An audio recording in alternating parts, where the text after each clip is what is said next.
Mi nuera asesinó a mi hijo, no con un arma, sino con dinero. Y luego vino por mí.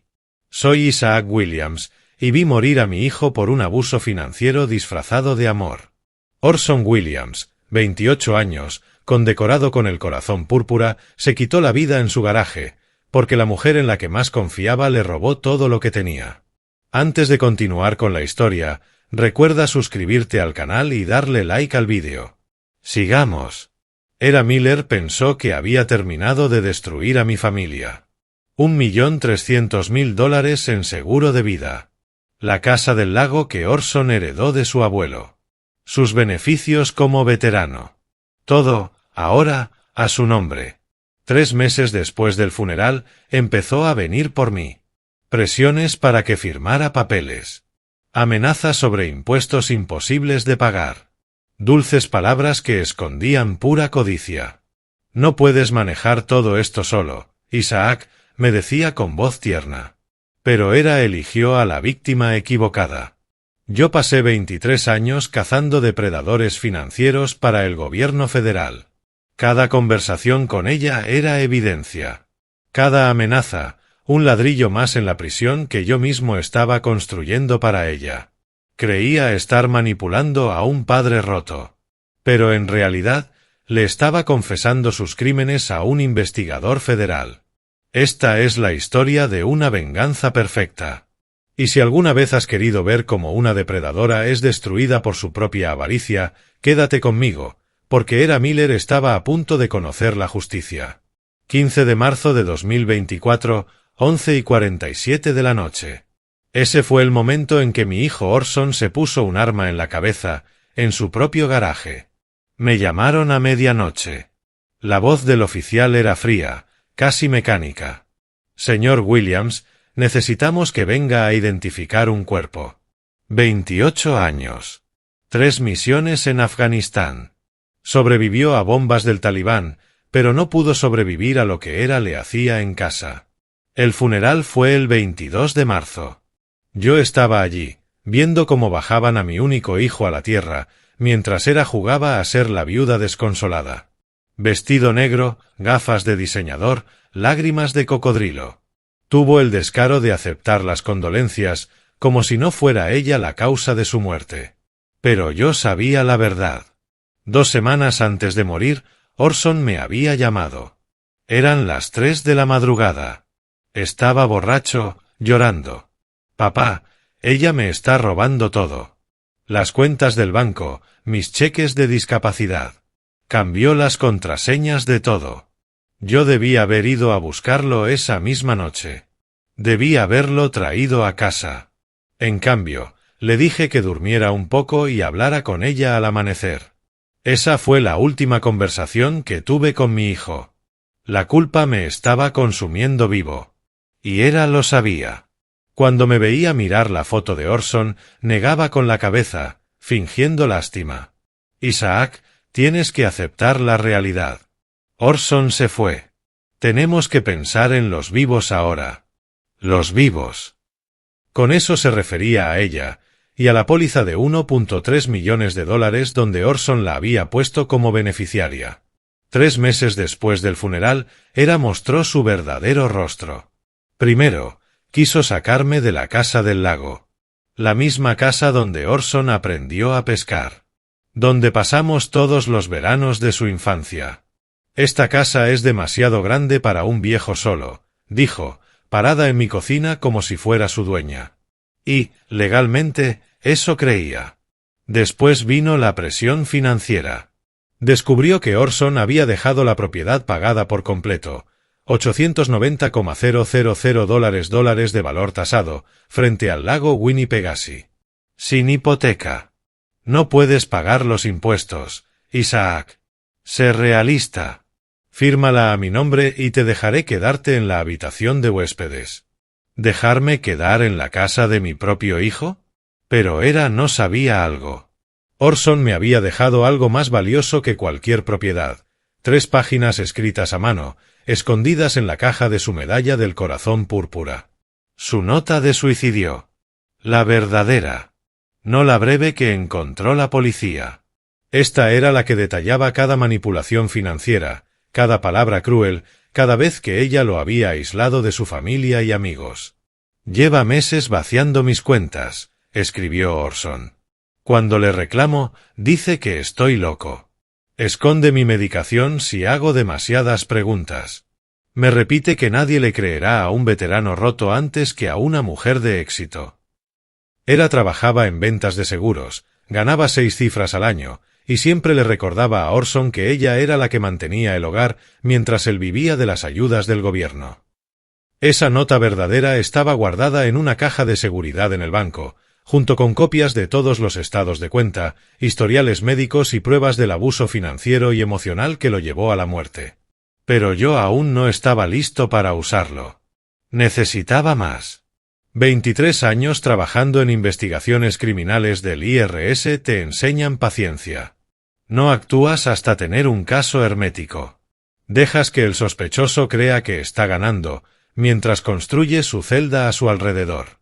Así que interpreté mi papel, el padre afligido, el viejo confundido que no entiende de leyes ni de dinero. Cuando me traía formularios de seguros para firmar, yo los miraba entrecerrando los ojos. No sé, cariño, esto parece complicado. Tal vez debería consultar a un abogado. Isaac, los abogados son caros. Es solo papeleo, decía con su tono empalagoso. Confía en mí. ¿Confiar? ¿En la misma mujer que llevó a mi hijo al suicidio? Aún así, firmé lo que ella quería que firmara. Cosas pequeñas, sin importancia real. Porque cada firma era una prueba más de su patrón de manipulación financiera. Mientras ella creía estar controlando a un anciano indefenso, yo estaba documentando cada movimiento, vídeos del banco donde me coaccionaba para hacer retiros, grabaciones ocultas de sus amenazas, registros telefónicos que mostraban cómo bloqueó mis llamadas a Orson antes de su muerte. Lo más difícil no fue fingir debilidad. Fue fingir que no sabía lo que le había hecho a mi hijo. Cada vez que lo mencionaba, torcía el cuchillo un poco más. Orson estaba tan perturbado, Isaac.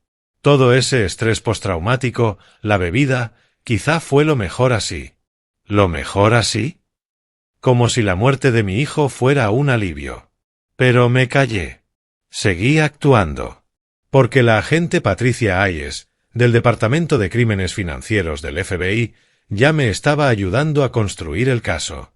Y el fiscal Thomas Moore, el mejor amigo de Orson desde la secundaria, también quería justicia para él. Pensaba que trataba con un anciano roto que cedería todo. Pero en realidad estaba frente a un investigador federal que llevaba 8 meses construyendo su ruina, pieza por pieza. Y el micrófono oculto que llevaba durante nuestras conversaciones solo era el comienzo. Para junio, la paciencia de se agotaba. La aseguradora empezaba a hacer preguntas. Los beneficios militares de Orson requerían más trámites. Y yo me movía demasiado lento para su gusto. Empezó a visitarme más seguido, cada vez con nuevos papeles que necesitaban mi firma. Isaac, estás complicando todo. Orson querría que su familia estuviera cuidada, me decía. Su familia. Así se veía a sí misma. No como la mujer que le robó sus cheques por discapacidad ni le escondió los antidepresivos. La casa del lago valía $890,000 pero para mí representaba algo que no tenía precio. Cada recuerdo de verano con Orson estaba grabado en esas paredes. Enseñarle a lanzar la caña desde el muelle, leerle cuentos en la habitación del fondo de la cabaña, verlo grabar sus iniciales en el viejo roble cuando tenía 12 años. Si yo firmaba esa propiedad a nombre de no perdería solo una casa. Perdería la última conexión física con mi hijo. Pero tenía ventaja, y lo sabía. ¿Sabes, Isaac? Me dijo una tarde. He estado pensando en el funeral militar de Orson. Todos esos honores que le dieron, la ceremonia del corazón púrpura, sería una pena que la gente supiera la verdad sobre su estado mental al final. La amenaza era clara. O firmaba la propiedad, o destruiría la reputación de Orson públicamente. ¿Qué verdad? Pregunté, conteniendo la rabia. El alcohol, las acusaciones paranoicas sobre dinero, las veces que te llamaba llorando por cosas que no eran reales. Excepto que sí eran reales. Cada una de esas acusaciones estaba documentada en las pruebas que yo venía recopilando. Era sacó su teléfono y empezó a deslizar con el dedo. «Mira esto», dijo, mostrándome una foto de Orson desmayado en el sofá.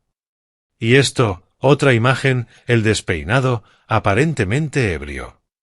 Había estado documentando su declive, creando su propia narrativa. Tengo docenas de estas, Isaac. Vídeos también. Orson hablando de teorías conspirativas, de dinero robado, de que yo escondía sus pastillas. Supuestamente, dijo. Como si la manipulación de su medicación no estuviera registrada en sus informes médicos. Al departamento de veteranos le interesaría saber que su condecorado soldado era, en realidad, un alcohólico inestable que hacía falsas acusaciones contra su esposa, añadió, sonriendo con crueldad. Fue entonces cuando entendí que no solo estaba robando dinero, estaba robando el legado de Orson. Pero lo que ella ignoraba era que yo también tenía documentación. Registros bancarios que demostraban sus retiros no autorizados. Historiales de farmacia que probaban que recogía las recetas de Orson y nunca se las entregaba. Mensajes de texto de mi hijo a sus amigos describiendo exactamente lo que ella hacía. Se recostó en la silla de la cocina, satisfecha por mi silencio. Así que esto es lo que va a pasar, Isaac, dijo con voz firme. Vas a firmar la transferencia de la propiedad. Vas a nombrarme apoderada de tus finanzas. Y lo vas a hacer sin hacer ruido. ¿Y si no lo hago? Entonces la memoria de Orson se destruirá públicamente. Publicaré en redes sociales sobre su alcoholismo, mostraré fotos de él en sus peores momentos, contaré historias sobre cómo me acusaba falsamente. Se detuvo unos segundos, dejando que las palabras se hundieran en el aire. Además, impugnaré la herencia. Diré que estás mentalmente incapacitado por la pena. Que no estás en condiciones de manejar tus asuntos. Había hecho su tarea. Sabía exactamente dónde presionar. Tu elección, Isaac. Firma los papeles y conserva intacto el recuerdo de Orson, o enfréntame y mira cómo destruyo todo lo bueno que la gente recuerda de tu hijo. La observé en silencio. Aquella mujer que había destruido la vida de mi hijo ahora amenazaba con borrar su memoria también. Pero lo que no entendía era que yo había estado en situaciones así muchas veces antes. 23 años investigando depredadores financieros me habían enseñado algo. Siempre terminan mostrando sus cartas demasiado pronto. Necesito tiempo para pensarlo, le dije con calma. Tienes hasta el cumpleaños de Orson, el 15 de noviembre, respondió ella. Lo resolveremos en su ceremonia conmemorativa. Lo que ella no sabía era que esa era la fecha en que planeábamos arrestarla. Parece apropiado, dije, mirándola a los ojos. Sonrió, creyendo que había ganado. No tenía idea de lo que se le venía encima. Septiembre trajo la primera confrontación real. Llegó a la casa del lago con una actitud que no le había visto antes. Isaac, tenemos que hablar. Entró en mi cocina sin invitación, dejó caer una carpeta manila sobre la mesa y cruzó los brazos. He sido paciente contigo, pero mi paciencia se está acabando. ¿Qué es esto? Documentos de poder notarial. Necesito que los firmes hoy. Tomé los papeles y fingí leerlos lentamente. Firmarlos le daría control sobre mis cuentas bancarias, mis beneficios de veterano, todo. Es una decisión importante. Probablemente debería. ¿Deberías qué? ¿Hablar con un abogado? Interrumpió, con tono sarcástico. Isaac, no puedes permitirte un abogado. En realidad sí podía. Mi pensión federal era de $4,200 al mes, pero asumía que yo estaba arruinado. Orson querría que te cuidara, continuó. Pero no puedo hacerlo si tú no me dejas. ¿Cuidarme cómo? Por empezar, esta casa es demasiado para ti. El mantenimiento, los impuestos, las reparaciones. Tenía razón en algo. Los impuestos eran de $16,000 al año. Pero yo los pagaba sin problema. He estado manejándolo bien. Ah, ¿sí? ¿Cuándo fue la última vez que pintaste la terraza? ¿O arreglaste la baranda floja? Isaac tiene 70 años. 59, respondí con frialdad. Lo que sea, dijo encogiéndose de hombros. Eres demasiado mayor para cuidar una propiedad frente al lago. Fírmala a mi nombre y yo me encargo de todo. Abrió la carpeta y desplegó más documentos: la transferencia del título de propiedad, la autorización de cuentas bancarias, el poder médico. Solo firma aquí, aquí y aquí. Así no tendrás que preocuparte de nada más. ¿Y qué pasa conmigo? Puedes quedarte en la habitación de invitados. Yo me encargaré de las facturas, la comida, todo. ¿Quedarme en la habitación de invitados de la casa de mi propio hijo? No creo que Orson quisiera eso. No, interrumpió bruscamente, su tono se volvió helado. No me digas lo que Orson querría. Orson estaba enfermo, Isaac. Muy enfermo. Tenía estrés postraumático, delirios, hacía acusaciones sin sentido sobre dinero robado. ¿Y si esas acusaciones fueran ciertas? Pregunté. Era se rió. Una carcajada seca, incrédula. ¿Ciertas? Por favor, Isaac. Gano $96,000 al año vendiendo seguros. ¿Por qué robaría a un veterano discapacitado? Porque podías. Porque él confiaba en ti. Porque sabías cómo manipular a alguien que luchaba contra la depresión y el trauma. Pero no dije nada de eso. Encontré algunos papeles de Orson, respondí en cambio. Extractos bancarios. Muestran retiros que él no hizo. La expresión de Era no cambió, pero sus ojos se movieron con inquietud. ¿Qué papeles? Estados de cuenta de su chequera. Retiros grandes. Tiene anotaciones de su puño y letra cuestionándolos. ¿Dónde encontraste esos documentos? En su habitación, en una caja debajo de la cama. Era mentira. Orson me los había enviado 2 semanas antes de morir, pero quería ver su reacción. Isaac, esos estados no prueban nada. Orson estaba confundido con sus finanzas. El PTSD afectaba su memoria. Su memoria estaba bien. Ah, ¿sí? Porque según sus historiales médicos, tenía episodios, pensamientos paranoicos, acusaciones contra personas que solo intentaban ayudarlo. Registros médicos a los que no debería tener acceso. ¿Cómo sabes lo que dicen sus informes médicos? Pregunté. Era su esposa. Tenía poder notarial, respondió, evitando mi mirada. ¿Y todavía lo tienes? Pausó apenas un segundo. Pero yo lo noté. Eso no es relevante. Orson está muerto. Pero lo estás usando para acceder a su información médica. Estoy protegiendo su privacidad. ¿De quién?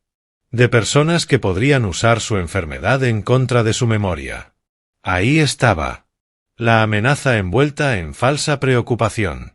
Era se sentó frente a mí y suavizó la voz. Isaac, sé que amabas a Orson. Yo también lo amaba, pero al final estaba enfermo. Muy enfermo. Si cierta información se hiciera pública, destruiría la forma en que la gente lo recuerda. ¿Qué información? Pregunté. El alcohol, los episodios paranoicos, las falsas acusaciones que hizo contra mí. Falsas acusaciones. Excepto que yo tenía registros bancarios que demostraban que no eran falsas. Orson me llamó 2 semanas antes de morir. Le dije. Sonaba asustado. Tenía miedo de su propia mente, de los pensamientos paranoicos que no podía controlar. Me dijo que tú le escondías la medicación. Por un instante, la máscara de Era se resquebrajó. Una chispa de rabia pura cruzó su rostro antes de recomponerse. Eso es exactamente de lo que hablo, Isaac. Delirios paranoicos. Jamás escondería la medicación de nadie, dijo, pero su tono ya no era el mismo. Se había vuelto más duro, más tenso. Firma los papeles, Isaac. Necesito más tiempo. No tienes más tiempo. La aseguradora está haciendo preguntas. El Tribunal de Sucesiones pide documentación. Cada día que te demoras lo complica todo. ¿Y si me niego? Hera se levantó y recogió los papeles con movimientos secos. Entonces la reputación de Orson sufrirá, y tú perderás todo de todos modos. Caminó hacia la puerta, pero antes de salir se giró. 15 de noviembre, Isaac. El memorial del cumpleaños de Orson. Ese es tu plazo. Cuando se fue, me quedé sentado en la cocina durante largo rato, pensando en esa mirada fugaz de furia. Hera estaba perdiendo el control, y eso significaba que estaba a punto de cometer un error. Y yo estaría listo para documentarlo. En octubre, las cosas empezaron a moverse detrás de escena. Hera no lo sabía, pero cada conversación que habíamos tenido estaba construyendo algo mucho más grande que una simple disputa por una propiedad. La agente Patricia Hayes y yo habíamos trabajado juntos durante 15 años, cuando aún estaba activo en el Departamento de Investigaciones Criminales del IRS. Ella se especializaba en casos de abuso financiero a personas mayores. Cuando la llamé en abril, 3 semanas después del funeral de Orson, escuchó mis sospechas con atención profesional. Isaac, sabes que no puedo abrir una investigación federal solo por un drama familiar. Esto no es drama familiar, Pat. Es abuso financiero sistemático que llevó a un veterano al suicidio.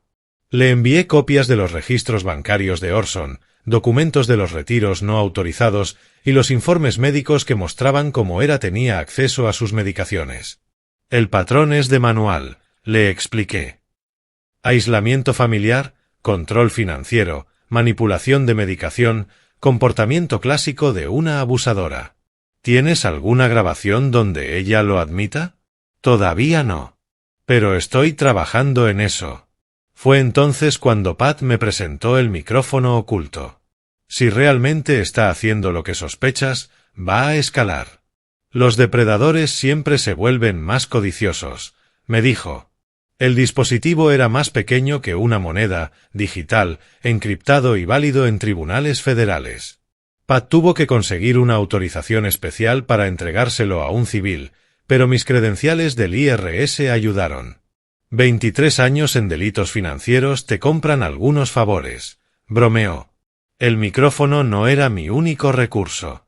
El fiscal Thomas Moore, mejor amigo de Orson desde la secundaria, también se había involucrado. Cuando le mostré la verdadera nota de suicidio de mi hijo, aquella donde detallaba los abusos de Hera, su compostura profesional se quebró. «Dios santo, Isaac, ¿Orson escribió todo esto?» 3 páginas, le respondí. Estaban escondidas en la caja de su medalla del corazón púrpura. Documentó cada cosa. Tom examinó cuidadosamente la nota escrita a mano. Aquí describe un abuso financiero sistemático, manipulación de medicación, control emocional. ¿Podrías enjuiciarla si lo probamos? Si demostramos el patrón y la intención, sí, respondió. Y ahí es donde entran las grabaciones. Hera no tenía idea de que estaba construyendo su propio caso, una conversación a la vez. Para octubre ya tenía 6 horas de grabaciones. Era amenazando con destruir la reputación de Orson, era admitiendo que controlaba sus finanzas por su propio bien, era explicando cómo manejaba su medicación. Pero necesitaba más. Necesitaba que revelara la magnitud total de lo que había hecho. La oportunidad llegó cuando Hera empezó a ponerse nerviosa con el memorial. Isaac, he estado pensando en el 15 de noviembre, dijo un día. Tal vez deberíamos mantenerlo pequeño, solo la familia más cercana.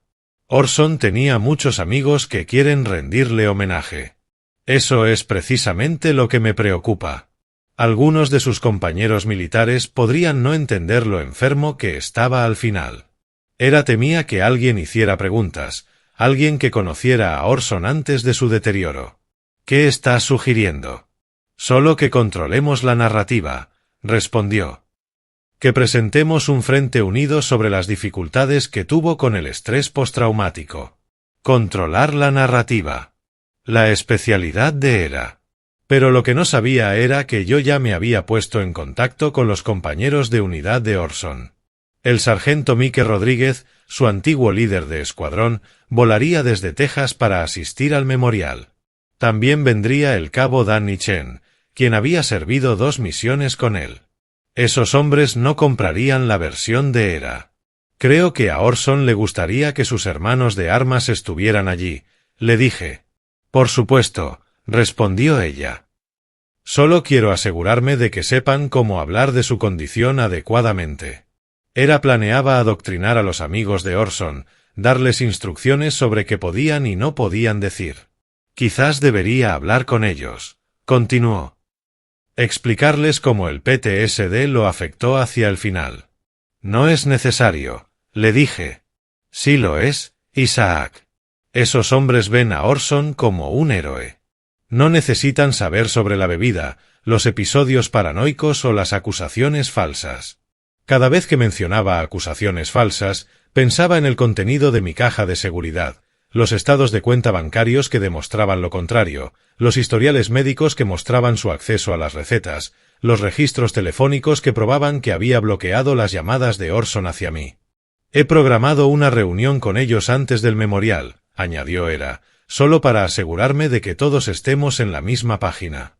Una reunión para coordinar sus versiones, para que nadie contradijera su historia. Hera estaba desesperada. Y eso significaba que estaba a punto de cometer el error que yo había estado esperando. 15 de noviembre, dijo finalmente. Después del memorial, tú y yo resolveremos este asunto de la propiedad de una vez por todas. Después del memorial. Cuando todos pudieran verme cediendo ante ella. Quería testigos de mi rendición, ver al viejo quebrado firmando la herencia de su hijo. Lo que no sabía era que esos mismos testigos serían testigos de su arresto federal. 15 de noviembre de 2024. El que habría sido el cumpleaños número 36 de Orson. Un día que debía ser de celebración se convirtió en el día en que Hera Miller se destruyó a sí misma frente a 23 testigos. El memorial se celebró en el centro comunitario Riverside, con vista al lago Winnipesaukee. Hera había insistido en organizar cada detalle, las flores, el catering, la lista de invitados. Quería tener control total sobre todo. Pero lo que no controló fue quien realmente apareció. El sargento Mike Rodríguez llegó desde Texas, aún con la postura firme de un soldado. El cabo Danny Chen voló desde California. La sargento técnica Lisa Williams viajó desde Maine. Eran los hermanos y hermanas de armas de Orson. Gente que lo había conocido en su mejor momento, cuando aún era fuerte, valiente y vivo. Pero entre la multitud, también había otros rostros que Hera no reconocía. Entre los asistentes había rostros que Hera no esperaba ver. La doctora Sarah Wilson, la psiquiatra que había tratado a Orson antes de su muerte. La agente Patricia Hayes, vestida como una doliente más. Y el fiscal federal Thomas Moore, presentado como un viejo amigo de la familia. Hera había preparado un discurso sobre las luchas mentales de Orson y su trágico deterioro. Quería establecer su versión de los hechos antes de que alguien pudiera contradecirla. Subió al podio con aire solemne. Orson fue un héroe, comenzó. Pero volvió de la guerra, dañado. El PTSD, la bebida, los episodios paranoicos. Fue desgarrador verlo así. Observé los rostros de los compañeros de mi hijo. El sargento Rodríguez fruncía el ceño. El cabo Chen lo miraba con incredulidad. Ellos conocían las dificultades de Orson, sí, pero también conocían su carácter. Hacia el final, continuó Hera, Orson empezó a desconfiar de todos los que intentaban ayudarlo. Hacía acusaciones irracionales sobre dinero robado y medicación escondida. Era la enfermedad hablando, no el hombre que amábamos. Fue entonces cuando Rodríguez se puso de pie. Con respeto, señora, dijo con voz firme, eso no suena como el Orson Williams que yo conocí. Hera titubeó. Lo siento. Orson era meticuloso, detallista.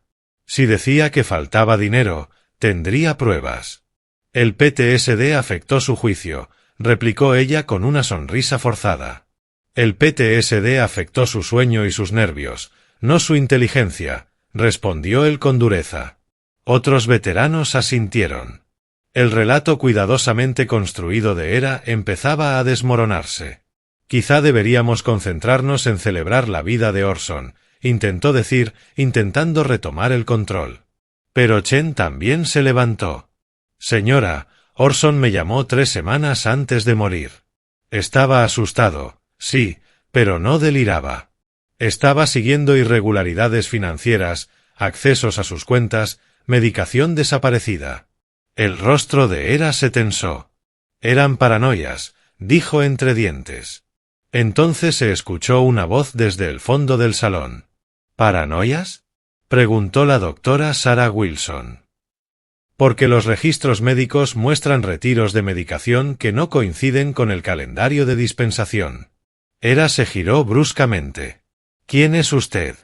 Soy la doctora Sarah Wilson. Fui la psiquiatra de Orson. Y los informes son muy claros sobre accesos no autorizados a sus prescripciones. La máscara de Hera cayó por completo. El papel de viuda afligida se desvaneció, dando paso a una furia cruda. «Esto es inapropiado», gritó. «Este es el funeral de mi esposo». «En realidad», dije poniéndome de pie, «este es el memorial de mi hijo. Y creo que es hora de que la gente sepa la verdad». Caminé hacia el podio. Hera retrocedió un paso, como si estuviera viendo a un fantasma. Mi hijo, Orson, no murió de estrés postraumático. Murió por abuso financiero y emocional sistemático. La sala quedó en silencio absoluto. Durante 18 meses, Hera Miller vació sus cuentas bancarias, controló su medicación y lo aisló de su familia. Cuando Orson empezó a documentar el abuso, ella lo amenazó con destruir su reputación militar. Hera comenzó a retroceder hacia la salida. «Isaac, estás teniendo otro episodio», balbuceó. «Ah, ¿sí?», respondí mientras sacaba una carpeta manila de mi chaqueta. «Porque tengo registros bancarios que muestran $47,000 en retiros no autorizados de las cuentas de Orson». Un murmullo recorrió la sala. «Tengo también registros de farmacia donde consta que Hera recogía los antidepresivos de Orson y nunca se los entregaba. Hera ya estaba casi en la puerta. Y tengo la verdadera nota de suicidio de Orson, 3 páginas donde detalla cada abuso, cada amenaza, cada manipulación». «Estaba delirando», gritó Hera. «No puedes probar nada de eso». Fue entonces cuando saqué el dispositivo de grabación de mi bolsillo. «En realidad, Hera, sí puedo». Sostuve el pequeño aparato en alto. «Durante los últimos 8 meses has estado confesando crímenes federales. Cada conversación, cada amenaza, cada admisión de abuso financiero». Presioné reproducir. La voz de Hera llenó el salón. «Gano $96,000 al año. ¿Por qué robaría a un veterano discapacitado?» Luego se escuchó mi voz. «¿Y si las acusaciones fueran ciertas?» Y después, la risa de Hera. «¿Ciertas? Isaac, esos estados no prueban nada». Orson estaba confundido con sus finanzas. El salón estaba en silencio, excepto por la grabación. Mi voz sonó de nuevo. «¿Cómo sabes lo que dicen sus historiales médicos?» Y la respuesta de Hera. Era su esposa. Tenía poder notarial. Detuve la reproducción y la miré fijamente. ¿Poder notarial? Lo usaste para acceder a sus registros médicos después de su muerte. ¿Poder notarial? Lo usaste para controlar su medicación mientras estaba vivo. El rostro de Hera se volvió blanco. 8 meses de grabaciones, Hera, dije con calma. 8 meses de ti confesando abuso a un anciano, manipulación financiera y tu contribución a la muerte de un veterano discapacitado. La agente Hayes se movió discretamente hacia la puerta, bloqueando su salida. El fiscal Moore ya estaba de pie, su placa federal brillando bajo la luz. Pero aquí viene la parte que no te va a gustar. Continué. Verás, no soy solo un padre de luto. Soy Isaac Williams, 23 años de servicio en la División de Investigación Criminal del IRS. Y la agente Patricia Hayes que ves ahí, añadí, señalándola, no está aquí como una doliente. Está aquí como agente de crímenes financieros del FBI. Era miró a su alrededor, comprendiendo por fin la trampa en la que había caído. Pensaste que manipulabas a un viejo roto, le dije, pero en realidad le estabas confesando tus crímenes a un investigador federal. Era intentó correr hacia la puerta, pero la agente Hayes ya la esperaba. Era Miller, queda detenida por abuso financiero a un anciano, fraude de seguros y conspiración para cometer delitos federales, declaró mientras le colocaba las esposas. El sonido metálico de los grilletes resonó en la sala. El silencio fue absoluto. Los asistentes, 23 testigos, observaban, incrédulos. Habían venido a un servicio conmemorativo y presenciaban justicia. Los hermanos de armas de Orson sonreían con alivio. La doctora Wilson asintió, satisfecha. Y en algún lugar, quise creer que mi hijo por fin estaba en paz. La sala permaneció en silencio largo rato después del arresto. 23 personas procesando lo que acababan de ver, un memorial que se había convertido en una detención federal. Era permanecía de pie, con las muñecas esposadas a la espalda, mirándome con los ojos vacíos. No eres solo un padre en duelo, susurró. No, respondí acercándome con el dispositivo aún en la mano. No lo soy. 23 años en la División de Investigación Criminal del IRS, especializada en casos de abuso financiero a personas mayores. He enviado a docenas como tú a prisión federal. Las piernas de Era flaquearon. La agente Hayes la sostuvo del brazo para que no cayera. ¿Ves este dispositivo? Le dije alzándolo. Emisión digital encriptada, aprobada por el FBI y admisible en un tribunal federal. Todo lo que me dijiste en los últimos 8 meses es evidencia. Volví a presionar play. La voz de Era resonó de nuevo, la de una grabación de septiembre. Orson hacía acusaciones absurdas sobre dinero robado. Mi voz respondía. ¿Y si las acusaciones fueran ciertas? Y otra vez su risa arrogante. ¿Ciertas? Isaac, gano 96.000 al año vendiendo seguros. ¿Por qué robaría a un veterano discapacitado? Detuve la grabación y la miré directamente a los ojos. Porque podías, Era. Porque Orson confiaba en ti. Porque sabías exactamente cómo manipular a alguien que luchaba contra la depresión y el trauma. El rostro de Era pasaba por una tormenta de emociones. Shock, rabia, miedo, desesperación.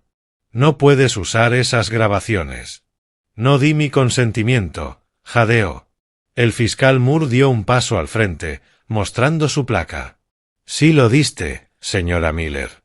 Cada vez que continuaste una conversación sabiendo que estaba siendo grabada, otorgaste consentimiento implícito bajo la ley federal. Era miró a su alrededor, buscando apoyo, una salida, cualquier mirada compasiva. No encontró ninguna. El sargento Rodríguez negaba con la cabeza, lleno de desprecio. El cabo Chen apretaba los puños, deseando poder añadir sus propios cargos. La doctora Wilson tomaba notas discretamente desde su asiento, probablemente para su futuro testimonio. Lo maravilloso de las grabaciones federales con micrófono oculto, continué, es que capturan algo más que palabras, capturan la intención. No solo lo que dices, sino cómo lo dices. Presioné reproducir otra vez. Era la voz de Era, grabada en octubre. Isaac, he estado pensando en el 15 de noviembre. Tal vez deberíamos mantenerlo pequeño, solo la familia inmediata. Mi voz sonó después. Orson tenía muchos amigos que quieren rendirle homenaje. La suya respondió. Eso es lo que me preocupa. Algunos de sus compañeros militares podrían no entender lo enfermo que estaba al final. La Era del presente, ya esposada, gritó desesperada. Yo solo estaba protegiendo su reputación. Ah, ¿sí? Respondí mientras sacaba otra carpeta. Porque, según estos registros bancarios, retiraste $47.000 de las cuentas de Orson entre enero de 2023 y marzo de 2024. Extendí los documentos sobre la mesa más cercana. Las firmas de Era Miller eran perfectamente visibles en los comprobantes de retiro. Sus pagos por discapacidad, $1.800 mensuales. Sus ahorros de compensación por combate, $32.000. Su bono por despliegue, $15.000. Cada número golpeaba a Era como un puñetazo invisible. Dinero que él estaba guardando para comprar una casa. Dinero que ganó sangrando por su país. Dinero que tú le robaste mientras le decías que estaba paranoico. La agente Hayes habló por primera vez desde el arresto. Era Miller, tiene derecho a permanecer en silencio. Todo lo que diga puede y será usado en su contra en un tribunal de justicia. Pero Era no se quedó callada. Él estaba enfermo. Bebía. Inventaba cosas. Eran falsas acusaciones. ¿Falsas acusaciones? Dije mientras sacaba otro documento. Este es el registro médico de Orson. Su bitácora de recetas. Leí en voz alta. Sertralina, 50 miligramos diarios para la depresión. Prescripción mensual. Pero mira las fechas de retiro. Señalé las marcas de tiempo de la farmacia. 5 de enero, retirada por Era Miller. 31 de enero, retirada por Era Miller. 28 de febrero, retirada por Era Miller. Era respiraba con dificultad. Ahora mira las citas médicas de Orson, continué. 10 de enero, le dice a la doctora Wilson que su medicación no está funcionando. 15 de febrero, reporta sentirse peor. 1 de marzo, afirma creer que alguien está manipulando sus pastillas. La doctora Wilson asintió desde el fondo del salón. Documenté sus preocupaciones sobre el acceso a su medicación, confirmó. Le estabas recogiendo los antidepresivos y nunca se los dabas, dije mirando a Era. Empeorabas deliberadamente su depresión mientras le robaba su dinero. La voz de Era se quebró. Yo intentaba ayudarlo. ¿Ayudarlo? Repliqué presionando play una vez más. La voz grabada de Era resonó en la sala, la de nuestra última conversación. Firma los papeles, Isaac. O la reputación de Orson será destruida públicamente. Publicaré en redes sus borracheras, sus fotos más vergonzosas. La grabación continuó. Además, impugnaré la herencia. Diré que estás mentalmente incapacitado por el duelo. Era intentó hablar por encima de su propia voz, pero la grabación seguía. Tu elección, Isaac. Firma los papeles y mantén intacta la memoria de Orson, o enfréntame y observa cómo destruyo todo lo bueno que la gente recuerda de tu hijo. Detuve la grabación. Eso no es ayudar, Era, dije con firmeza. Eso es extorsión. Eso es abuso a un anciano. Eso es usar mi dolor como un arma. El fiscal Moore escribía rápidamente en su cuaderno. Era Miller, anunció con voz oficial, queda formalmente acusada de abuso financiero a persona mayor bajo el Estatuto Federal 18 USC párrafo 1341, fraude electrónico bajo el Estatuto 18 USC párrafo 1343, y conspiración para cometer fraude de seguros bajo el Estatuto 18 USC párrafo 1347. Cada cargo cayó como un golpe seco. Pero eso no es todo, dije, sacando un último documento.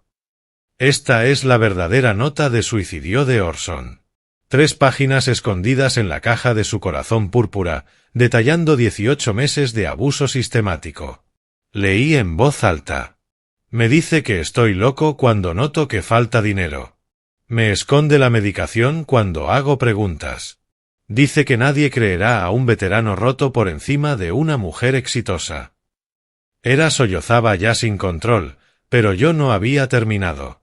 He estado documentando todo, extractos bancarios, registros de farmacia, mensajes de texto. Si algo me pasa, quiero que la gente sepa la verdad sobre lo que ella me hizo. La sala quedó completamente en silencio, salvo por el llanto de Era. Orson sabía lo que le estabas haciendo, le dije. Lo documentó. Se preparó para la posibilidad de que lo destruyeras o de que lo mataras. Yo no lo maté, gritó ella. No, respondí. Lo empujaste al suicidio. Le robaste su dinero, le negaste su medicación, lo aislaste de su familia y amenazaste con arruinar su nombre. Asesinaste su voluntad de vivir. La agente Hayes comenzó a guiar a Era hacia la salida. De acuerdo con las pautas federales de sentencia, anunció el fiscal Moore, los delitos que ha cometido conllevan una pena máxima de 15 años de prisión. Era se volvió hacia mí por última vez, con lágrimas mezcladas de miedo y rabia. Isaac, por favor, somos familia. No, Era, le respondí con calma. Nunca fuimos familia. Eras una depredadora. Viste en mi hijo a un veterano vulnerable y decidiste destruirlo por dinero. Levanté el micrófono oculto por última vez. 8 meses de grabaciones. $47,000 robados. Un veterano muerto. Y un padre que dedicó su vida a meter a gente como tú entre rejas. Mientras la agente Hayes la escoltaba esposada fuera del salón, miré a los testigos de aquella justicia inesperada. Los hermanos de armas de Orson, sus médicos, sus amigos, personas que ahora no solo recordarían cómo murió, sino cómo fue vengado. El micrófono había cumplido su propósito. Era Miller iba camino a prisión federal. Y mi hijo, por fin, podía descansar en paz. Pero el arresto fue solo el comienzo. En cuestión de horas, la vida perfectamente construida de Era Miller se derrumbó como un castillo de naipes. La agente Hayes había coordinado con la policía local antes del memorial. Afuera, los agentes federales ya esperaban con órdenes de registro para su casa, su coche y sus cuentas bancarias. A las 6 de la tarde de ese mismo día, contadores forenses del FBI revisaban su computadora, los registros de ventas de su aseguradora y sus cuentas personales. Lo que encontraron fue peor de lo que imaginé. Era no solo había robado a Orson. Había estado operando una red de abuso financiero contra ancianos durante años. Esa noche, la agente Hayes me llamó con los resultados preliminares. Isaac, encontramos evidencia de al menos 6 víctimas más, me dijo. Clientes mayores de la compañía de seguros para la que trabajaba. El mismo patrón cada vez. ¿Cuánto dinero? Pregunté. Estimación inicial, $230,000 entre todas las víctimas. $230,000. Era había convertido el abuso a los mayores en un modelo de negocio rentable. Seleccionaba a personas vulnerables, continuó Hayes, les vendía pólizas de vida, ganaba su confianza, se ofrecía a ayudarlas con los trámites y luego tomaba el control total de sus finanzas. A la mañana siguiente, las noticias locales ya estaban cubriendo la historia. Agente de seguros arrestada por abuso financiero durante un memorial de veteranos.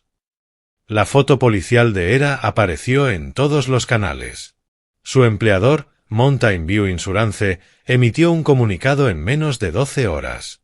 Estamos cooperando plenamente con las autoridades federales y hemos rescindido el contrato de la señora Miller de manera inmediata. Pero la verdadera satisfacción llegó 3 días después, cuando el fiscal Moore me llamó con una actualización. Isaac, dijo, Era está pidiendo un acuerdo de culpabilidad. ¿Qué tipo de acuerdo? Quiere declararse culpable de los delitos financieros a cambio de que retiremos los cargos de conspiración relacionados con la muerte de Orson. No dudé ni un segundo. No hay trato. ¿Estás seguro? Preguntó Moore. Un acuerdo de culpabilidad garantizaría prisión sin el riesgo del juicio, dijo Tom. Tom, esa mujer destruyó a mi hijo durante 18 meses. Lo empujó al suicidio y luego intentó robar su legado. Quiero que un jurado escuche cada detalle de lo que hizo. Entendido, respondió. Vamos a juicio. El caso federal avanzó rápido. El abogado de oficio de Era intentó argumentar que solo era una viuda en duelo que había tomado malas decisiones financieras. Ese argumento duró exactamente hasta que la fiscalía reprodujo las grabaciones. 8 horas de Era amenazándome. 8 horas admitiendo que controlaba la medicación de Orson. 8 horas planeando destruir su reputación si yo no le firmaba la propiedad. El jurado escuchó su propia voz diciendo: Orson hacía acusaciones disparatadas sobre dinero robado. El PTSD afectó su juicio.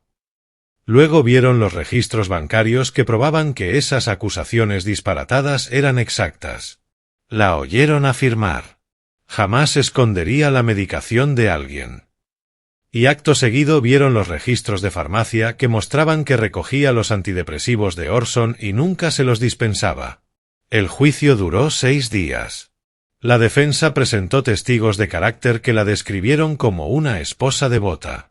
La fiscalía, en cambio, llamó a los compañeros militares de Orson, que declararon sobre su mente aguda y su atención al detalle. La doctora Wilson testificó sobre las preocupaciones de Orson respecto a la manipulación de su medicación. Rodríguez relató las llamadas de Orson describiendo irregularidades financieras. Lo más demoledor llegó cuando el fiscal Moore reprodujo en la sala la verdadera nota de suicidio de Orson, grabada 2 semanas antes de su muerte. La voz de mi hijo llenó el tribunal. Me está robando todo, las cuentas, mis cheques por discapacidad. Cambió las contraseñas de todo. Cuando la enfrento, me dice que estoy loco. Me esconde las pastillas cuando hago demasiadas preguntas. El jurado deliberó 47 minutos. Culpable en todos los cargos. Abuso financiero a persona mayor en el ámbito federal. Culpable. Fraude electrónico, wire fraud.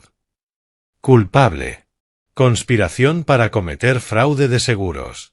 Culpable. Manipulación de medicamentos recetados. Culpable. El juez programó la sentencia para el 15 de diciembre, exactamente un mes después del arresto de Era. Aquella mañana me senté en el Tribunal Federal para ver cómo Era Miller aprendía el precio de destruir a mi hijo. Señora Miller, comenzó el juez Robert Harrison, sus delitos representan un patrón sistemático de conducta depredadora contra personas vulnerables. Era estaba entre sus abogados, vestida con un mono naranja. Sin más ropa de diseñador. Sin más lágrimas de cocodrilo. Se dirigió contra un veterano de combate que sufría PTSD, continuó el juez. Le robó su dinero, controló su medicación y lo aisló de su familia. Cuando empezó a documentar su abuso, lo amenazó con destruir su reputación. Hizo una pausa y la miró fijamente. Las declaraciones de impacto de la víctima describen a un joven que sirvió 3 misiones en Afganistán, ganó un corazón púrpura defendiendo a su país y al volver a casa, fue destruido sistemáticamente por alguien en quien confiaba. Yo había presentado una declaración por escrito, pero también pedí hablar directamente. Su señoría, ¿puedo dirigirme a la acusada? Puede. Me puse de pie y miré a Era por primera vez desde su arresto. Era, no solo robaste dinero. Robaste la voluntad de vivir de mi hijo. Tomaste a un héroe que sobrevivió a las bombas del Talibán y lo convenciste de que no valía nada. Ella miraba al suelo. Pero cometiste un error fatal, seguí, subestimaste el amor de un padre. Pensaste que el duelo me quebraría. En cambio, me volvió paciente, metódico, decidido a conseguir justicia para mi chico. Saqué el dispositivo de grabación por última vez. 8 meses de evidencia. 8 meses de confesar delitos federales. 8 meses construyendo el caso que te trajo hasta aquí. Era alzó la vista, con lágrimas corriéndole por la cara. Lo siento, susurró. No lo sientes por lo que hiciste, Era. Lo sientes porque te atraparon. El juez Harrison retomó la lectura. El tribunal condena a Era Miller a 12 años de prisión federal, seguidos de 3 años de libertad supervisada. 12 años. Tendría 46 cuando saliera. Además, añadió, se ordena la restitución total de $230,000 a distribuir entre todas las víctimas. El mazo cayó con firmeza. Mientras los alguaciles federales se la llevaban, sentí algo que no había sentido desde la muerte de Orson. Paz. Se había hecho justicia. Mi hijo había sido vengado. La depredadora estaba en una jaula, donde pertenecía. En el pasillo del tribunal, la agente Hayes me alcanzó. Isaac, he trabajado casos de abuso a mayores durante 15 años. Nunca vi una investigación tan minuciosa hecha por un civil. 23 años de entrenamiento dan sus frutos, respondí. ¿Qué harás ahora? Pensé en la pregunta. La casa del lago ya no se sentía habitada por el duelo, sino en paz. Creo que abriré una fundación con el nombre de Orson, para ayudar a otras familias de veteranos a reconocer el abuso financiero antes de que sea tarde. A él le gustaría, dijo. Sí. Creo que sí. 6 meses después de la sentencia de ERA, las ondas expansivas seguían golpeando a personas e instituciones. Mountain View Insurance enfrentó una investigación federal por sus prácticas de contratación. ¿Cómo no detectaron el comportamiento criminal de ERA durante 3 años? Correos internos revelaron señales de alarma ignoradas, quejas de clientes por fondos desaparecidos, patrones inusuales en cambios de beneficiarios, banderas rojas que debieron haber disparado una auditoría y fueron descartadas como confusión de clientes. El precio de la acción cayó 38%. La compañía acordó una demanda colectiva por $4,2 millones a favor de las víctimas de ERA. 3 ejecutivos renunciaron en desgracia. Pero la consecuencia más importante fue legislativa. La senadora Margaret Thompson presentó en el Congreso la Ley de Protección Financiera para Veteranos Orson Williams. El proyecto exigía controles de antecedentes obligatorios para cualquier persona que maneje beneficios de veteranos y creaba requisitos federales de reporte de sospechas de abuso financiero. Isaac Williams convirtió su tragedia personal en una investigación sistemática que expuso patrones depredadores que afectan a cientos de veteranos, anunció la senadora. Esta legislación asegura que otras familias no sufran la misma injusticia. La ley fue aprobada por unanimidad. Las otras víctimas de ERA comenzaron a salir a la luz tras la cobertura del juicio. Clientes mayores a los que había manipulado durante años. Viudas a las que convenció de ceder pólizas de vida. Veteranos a los que captaba a través de programas de asistencia de beneficios del VA. Robert Martínez, de 83 años, había perdido todo su acuerdo por discapacidad del VA en los esquemas de ERA. Catherine Adams, viuda de 67, descubrió que ERA llevaba 2 años drenando el dinero de la pensión de su difunto esposo. Pensé que me estaba volviendo loca, dijo Catherine a la prensa local. El dinero desaparecía y ERA siempre tenía una explicación. Me hacía sentir estúpida por preguntar. El patrón era idéntico al que usó con Orson, manipulación financiera combinada con abuso psicológico. La Fiscalía Federal amplió la investigación. La condena de ERA aumentó a 17 años tras presentarse cargos adicionales. Saldría a los 51. Sus mejores años laborales, consumidos por la custodia federal. La doctora Sarah Wilson aprovechó el caso para publicar investigación sobre patrones de abuso financiero que se ceban en veteranos con PTSD. Su estudio, Explotación financiera depredadora de veteranos de combate, se convirtió en lectura obligatoria en hospitales del VA en todo el país. Los métodos de ERA Miller son manual de depredador, explicó la doctora Wilson. Identificó marcadores de vulnerabilidad, síntomas de PTSD, aislamiento social, complejidad financiera, y luego explotó cada debilidad de forma sistemática. La unidad militar de Orson creó el Fondo Conmemorativo Sargento Orson Williams, destinado a ofrecer asesoría financiera a veteranos que regresaban a la vida civil. Rodríguez, Chen y Williams aportaron los primeros $10,000. Orson era muy hábil con el dinero cuando estaba en servicio activo, dijo Rodríguez ante la Junta del Fondo. Si hubiera tenido recursos de protección financiera adecuados, ERA nunca habría podido manipularlo. El fondo ayudó a 47 veteranos durante su primer año, identificando y previniendo 3 nuevos casos de abuso financiero dentro de familias. Pero quizás la consecuencia más significativa ocurrió en el lago Winnipesaukee. Convertí la Casa del Lago en un centro de retiro para familias de veteranos que enfrentaban explotación económica. Así nació el Centro de Justicia para Veteranos Orson Williams, que abrió sus puertas en septiembre, ofreciendo asesoría legal gratuita y apoyo en investigaciones. La agente Hayes se unió al centro como directora de investigaciones, tomando una jubilación anticipada del FBI para dedicarse por completo a los casos de abuso a mayores. El fiscal Moore fundó una clínica legal dentro del centro, ofreciendo representación gratuita a veteranos víctimas de manipulación financiera. El primer caso del centro involucró a un veterano del Cuerpo de Marines cuyo hermano le estaba robando sus beneficios por discapacidad. Aplicando el mismo método de investigación meticuloso que usé con ERA, reunimos evidencia que resultó en cargos federales y restitución total. Tu experiencia con ERA Miller creó un manual para otras familias, explicó la agente Hayes a nuestros primeros clientes. Documentación sistemática, recursos federales, estándares profesionales de investigación.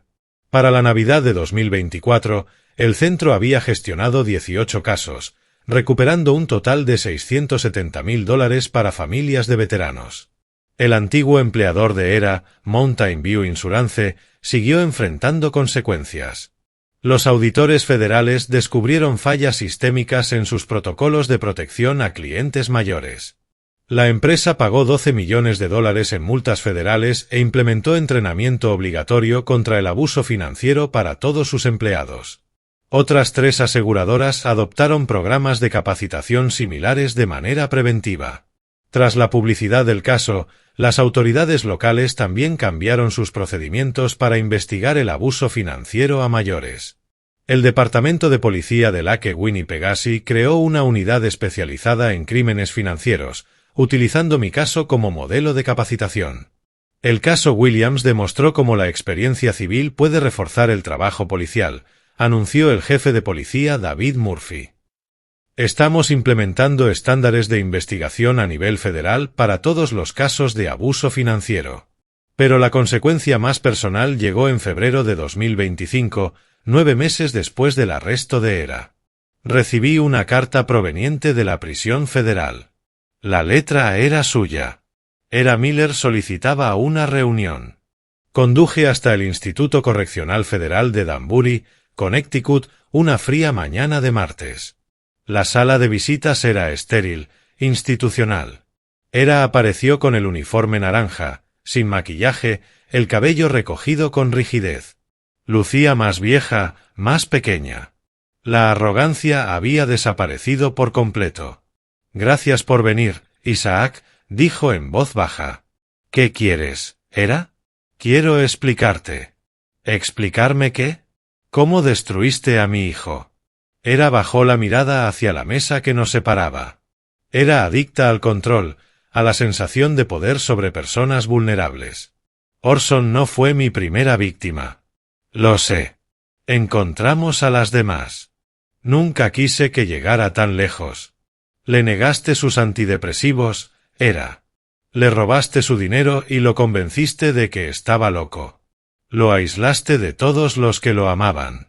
Las lágrimas corrían por su rostro. Lo sé lo que hice. ¿Entonces por qué lo hiciste? Pregunté. ERA levantó la mirada por primera vez y me sostuvo los ojos. Porque podía.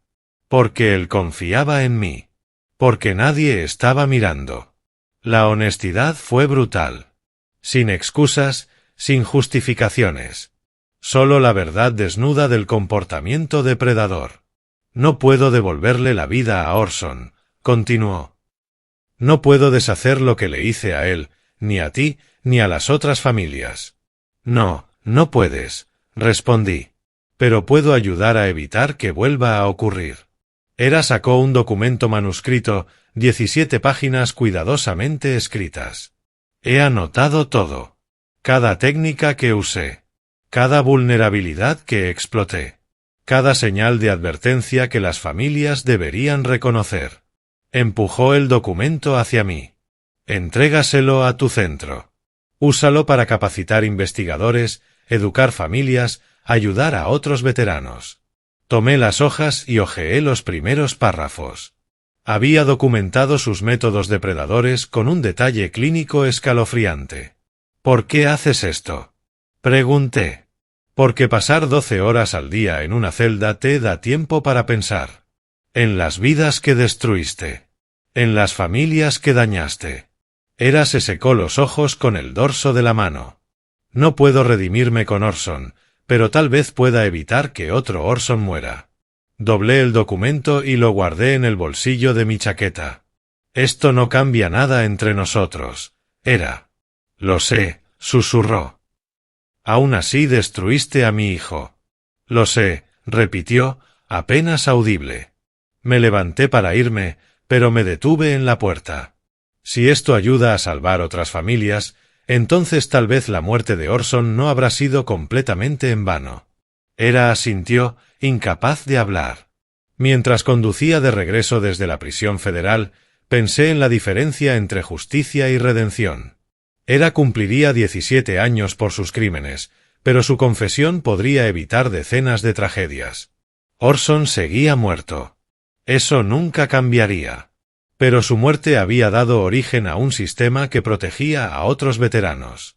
Su historia se había convertido en un arma contra los depredadores financieros. Y quizá, eso era justicia suficiente. Hoy, 18 meses después del arresto de Era, me despierto en la misma casa del lago donde Orson aprendió a pescar. Pero todo se siente distinto ahora. La mesa de la cocina, donde Era me amenazó una vez, es ahora donde reviso los casos del Centro de Justicia para Veteranos. La sala de estar, el lugar donde Era intentó manipular mi dolor, es ahora donde las familias vienen a sanar del abuso financiero. Esta mañana tengo una reunión con María Santos, cuya hija ha estado robando los beneficios por discapacidad de su esposo veterano. El patrón me resulta dolorosamente familiar: control financiero, aislamiento, manipulación psicológica. Pero ahora tenemos herramientas para defendernos.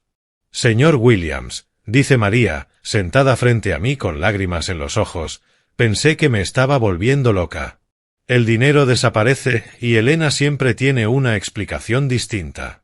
Le entrego un dispositivo de grabación del mismo tipo que derrumbó a Era Miller. Documenta todo, le digo. Cada conversación sobre dinero, cada amenaza, cada intento de manipulación. ¿De verdad servirá?, pregunta con voz temblorosa. A mí me funcionó, respondo. Y ya ha funcionado para otras 63 familias. María toma el dispositivo con las manos temblorosas. Elena dice que si armo un escándalo me declarará incompetente y me meterá en un asilo. Saco del archivador la confesión carcelaria de Era, las 17 páginas donde documentó sus métodos depredadores. Mira la página 4, le indico, amenaza de institucionalización para mantener el control financiero. Tu hija está siguiendo el mismo manual. Los ojos de María se abren, horrorizados, al reconocer las tácticas. ¿Cómo puedo defenderme? De la misma forma que lo hice yo, respondo, con paciencia, con pruebas y con la ley federal de tu lado. Después de que María se va, camino hasta el muelle, el mismo donde Orson y yo solíamos pescar. El lago está en calma esta mañana, reflejando los colores otoñales de las montañas alrededor. Mi teléfono vibra. Un mensaje de texto de la agente Hayes. Caso Era Miller citado en 3 nuevas causas federales esta semana. Tus métodos de investigación se están convirtiendo en el estándar nacional. 3 depredadores más atrapados. 3 familias más que obtuvieron justicia. Miro el agua y pienso en las fronteras que he aprendido a establecer desde la muerte de Orson. Primera frontera: el duelo no es debilidad. Era pensó que mi tristeza me volvería frágil. En realidad, me dio propósito. Segunda frontera: la familia no se define por la sangre, sino por la conducta. Era se llamaba familia mientras destruía a mi hijo. Los hermanos de armas de Orson mostraron más lealtad que su propia esposa. Tercera frontera: la justicia no es venganza, es prevención. Pude gastar mi energía odiando a Era. En cambio, la invertí en construir un sistema para proteger a otros. Cuarta frontera: las habilidades profesionales no se jubilan. 23 años de experiencia en investigación federal no desaparecen al retirarse. Esas habilidades se convirtieron en armas contra los depredadores. El Centro de Justicia para Veteranos Orson Williams ha gestionado ya 87 casos. Hemos recuperado 1,4 millones de dólares para familias de veteranos. Hemos enviado 12 depredadores financieros a prisión federal. Pero el número más importante es 0. 0 suicidios de veteranos entre nuestros clientes. Cuando las familias reconocen el abuso financiero a tiempo, cuando tienen redes de apoyo, cuando saben cómo luchar, nadie muere de desesperación. Era Miller sigue en una celda federal hasta el año 2041. 17 años para reflexionar sobre las vidas que destruyó. 17 años para que otros depredadores comprendan lo que ocurre cuando atacan a la familia equivocada. Mi hijo Orson descansa en el Cementerio Nacional de Arlington, sección 60, entre los héroes de las guerras recientes de Estados Unidos. Su lápida dice: Sargento Orson Williams, corazón púrpura. Hijo amado. Su muerte trajo justicia. Cada mes visito su tumba y le cuento sobre las familias que hemos salvado, los depredadores que hemos atrapado y la ley que lleva su nombre. 67 familias protegidas este año, Orson. 12 depredadores en prisión. Tu legado sigue creciendo. A veces imagino su respuesta. Buen trabajo, papá. Sigue luchando. Y eso es exactamente lo que pienso hacer. Si estás viendo esto porque alguien en tu familia está sufriendo abuso financiero, recuerda 3 cosas. Primero, no estás loco. La manipulación es real. Segundo, documenta todo. La evidencia gana los casos. Tercero, no estás solo. Hay personas capacitadas para ayudarte a luchar. Suscríbete a este canal si esta historia te ayudó. Déjame un comentario contándome desde dónde me ves y si el abuso financiero ha afectado a alguien en tu familia. Porque los depredadores cuentan con el silencio. Cuentan con la vergüenza. Cuentan con que las familias sufran solas. Pero cuando contamos nuestras historias, cuando documentamos sus crímenes y cuando luchamos con la ley de nuestro lado, los depredadores pierden y la justicia gana, siempre.